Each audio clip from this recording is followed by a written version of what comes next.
Y si te dijera que una de las películas más aterradoras de la historia debe su genialidad a su mayor desastre técnico. Suena paradoja, ¿verdad? Totalmente. La mayoría recuerda a Tiburón por el monstruo, pero el verdadero terror, ese suspense que nos dejó clavados en la butaca, nació precisamente porque el monstruo mecánico se negaba a funcionar. Es que es una de las grandes lecciones de la historia del cine. El presupuesto inicial, que, según los documentos estaba entre los 3,5 y los 4 millones de dólares, Que ya era una cifra para la época. ya era dinero, sí, pues se disparó hasta los 9 millones. Y algunas estimaciones incluso dicen que llegó a los 12. Madre mía. Y el plan de rodaje es que es aún más gráfico. De los 55 días que tenían previstos, pasaron a 159. 159. Se suponía que iba a ser una película de serie B, de monstruos, sin más. Sí. Y acabó siendo una obra maestra sobre cómo la adversidad puede forjar el arte. El rodaje fue un infierno. Un caos. Un caos, sí. Sobrecostes desorbitados, plazos que se triplicaron, un tiburón animatrónico que se hundía, literalmente. Y de ahí, de ese desastre, sale el concepto mismo de blockbuster de verano. Pues bien, eso es justo lo que vamos a explorar hoy. Nos hemos sumergido en análisis del rodaje, entrevistas con el equipo, biografías de Spielberg. Ajá. Y vamos a desentrañar cómo un jovencísimo director, que confesó tener pesadillas cada noche con que lo despedían, consiguió transformar un fracaso seguro en un hito del cine. Vamos a meternos en esas aguas. Vamos allá. Para entender la película, primero hay que irse al libro. La novela de Peter Benchley fue un superventas, pero lo curioso es de dónde sale la inspiración. Que no es pura ficción. Para nada. Benchley se basó en dos hechos muy reales. Por un lado, una serie de ataques de tiburón en la costa de Nueva Jersey en 1916. Que causaron un pánico nacional, Fue algo muy sonado. Exacto. Y por otro, la captura de un tiburón blanco gigantesco por un pescador, Frank Mundus, en 1964. Benchley cogió el pánico de uno y el tamaño del otro y lo fusionó. Y esa base de realismo es clave. Aún así, el proyecto casi no le llega a Spielberg. No. El primer director contratado, Dick Richards, fue despedido de una forma que es casi un chiste. ¿Por qué? Porque en las reuniones de producción se refería todo el rato al tiburón como la ballena. No me digas. Sí, y los productores pensaron, si este señor no distingue la amenaza principal de la película, no puede dirigirla. Parece una tontería, pero te dice lo claro que tenían, qué tipo de terror querían vender. Y entonces llega un Spielberg de 26 años, con poquísima experiencia. Un crío, básicamente. Y su primera reacción, contada por él mismo, es igual de divertida.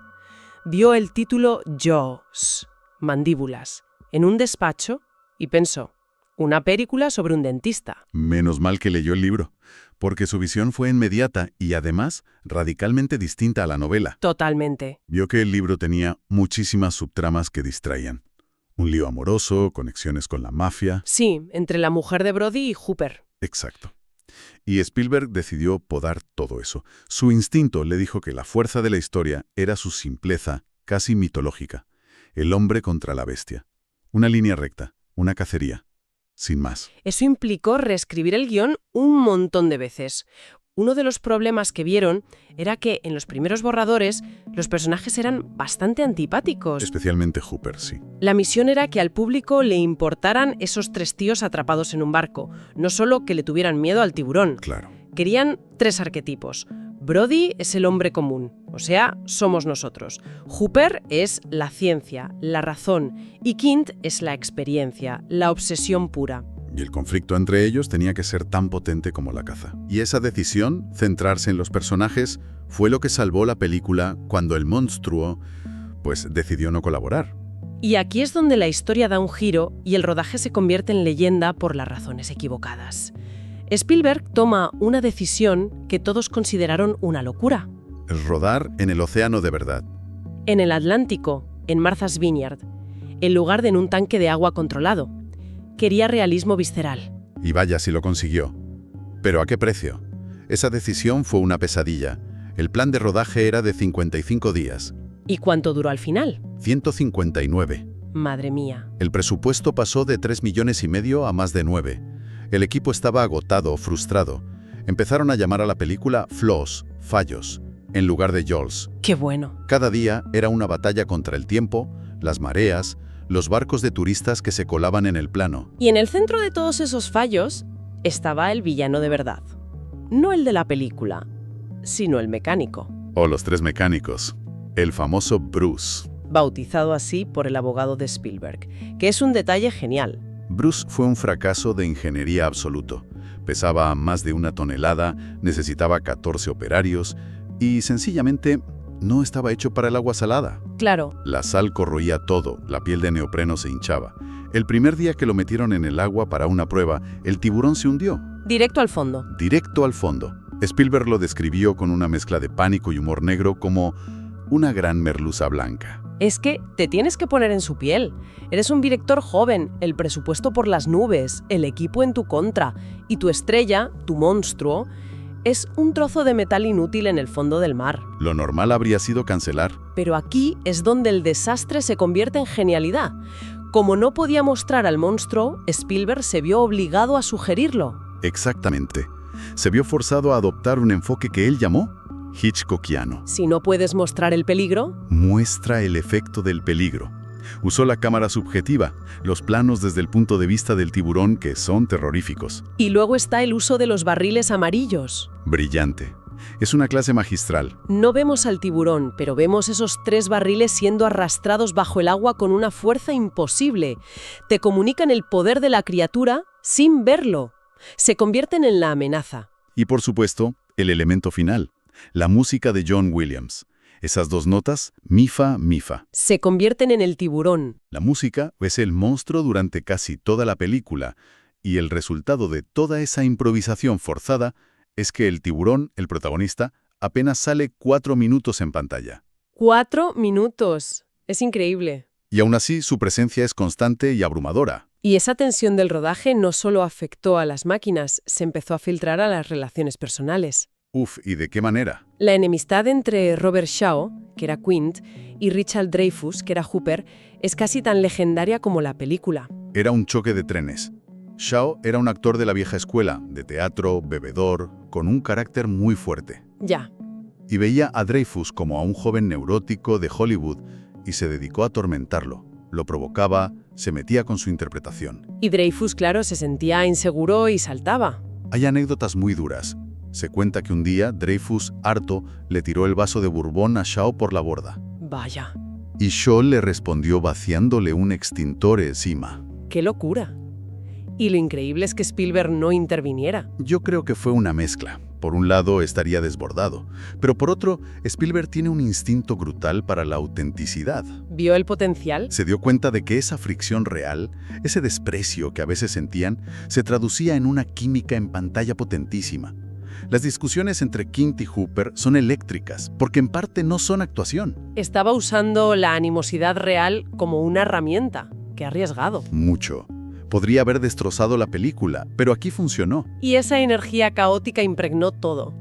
Roy Scheider consiguió el papel de Brody de una forma muy curiosa. Sí, en una fiesta, ¿no? En una fiesta.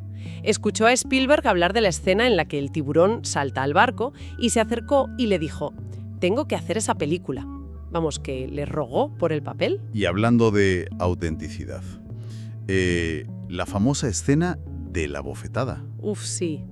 La actriz Lee Fierro, que hacía de la madre del niño, Pues tenía que abofetear a Scheider. repitieron la toma 17 veces. 17. Y en cada una, Fierro le pegó con todas sus fuerzas.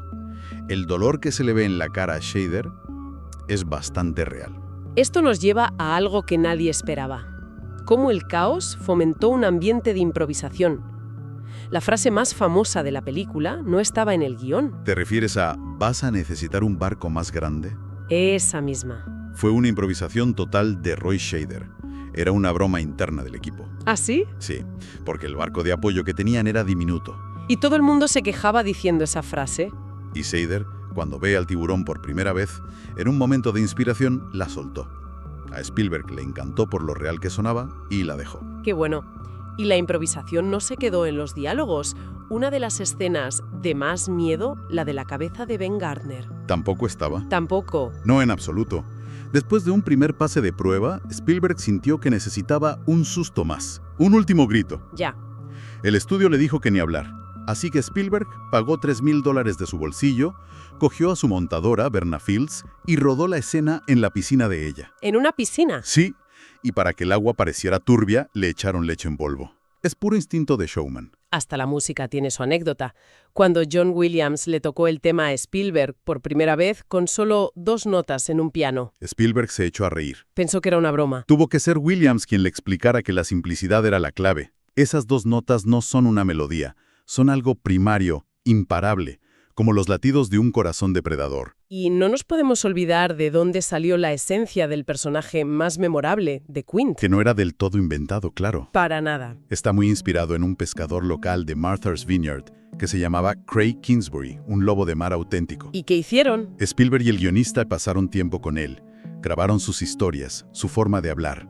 Muchas de las frases de Quint, como «mal pez», «no es como ir al estanque a por boquerones», son citas directas de Kingsbury.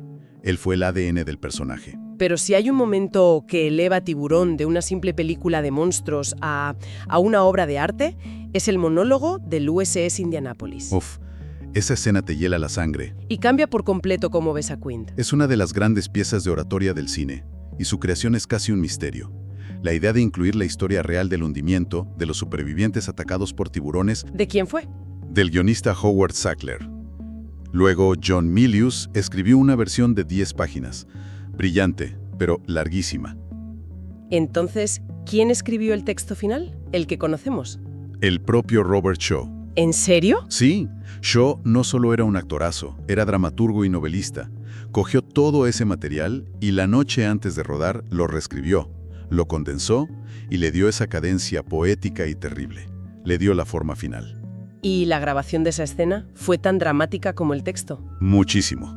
El primer día, Shaw, que había bebido para meterse en el personaje, estaba demasiado borracho. No pudo terminarla. ¡Qué momento! Al día siguiente, llegó al set avergonzadísimo, le pidió perdón a Spielberg y le suplicó otra oportunidad. Lo hizo sobrio, 4 tomas, perfectas. ¿Y el resultado? Spielberg dijo que fue como ver a Laurence Olivier en el escenario. Esa escena es el corazón de la película, porque nos da la herida de Quint. Su lucha con el tiburón no es por dinero, es algo personal, es un trauma. Le da una profundidad trágica que lo cambia todo. Así que, volviendo al principio, la película que casi no se hace, el monstruo que no funciona, el presupuesto descontrolado, todo ese caos no fue un impedimento. No, fue el motor. Fue el motor que impulsó la creatividad.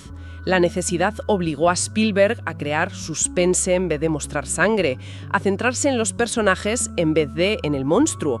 Y ese es el verdadero legado de Tiburón. Un legado con una sombra, eso sí, hay que decirlo. La película no solo inventó el blockbuster de verano y cambió Hollywood para siempre. También creó una fobia colectiva. Exacto. Generó una fobia hacia los tiburones con consecuencias devastadoras. Provocó un aumento masivo de la pesca deportiva, diezmando poblaciones. Tanto Benchley como el propio Spielberg se arrepintieron públicamente de ese impacto ecológico. Una consecuencia imprevista y trágica. Totalmente. Lo cual nos deja con una última reflexión. La producción de Tiburón demuestra que las limitaciones pueden ser el mayor catalizador del ingenio. Y eso plantea una pregunta interesante sobre el cine de hoy, ¿no?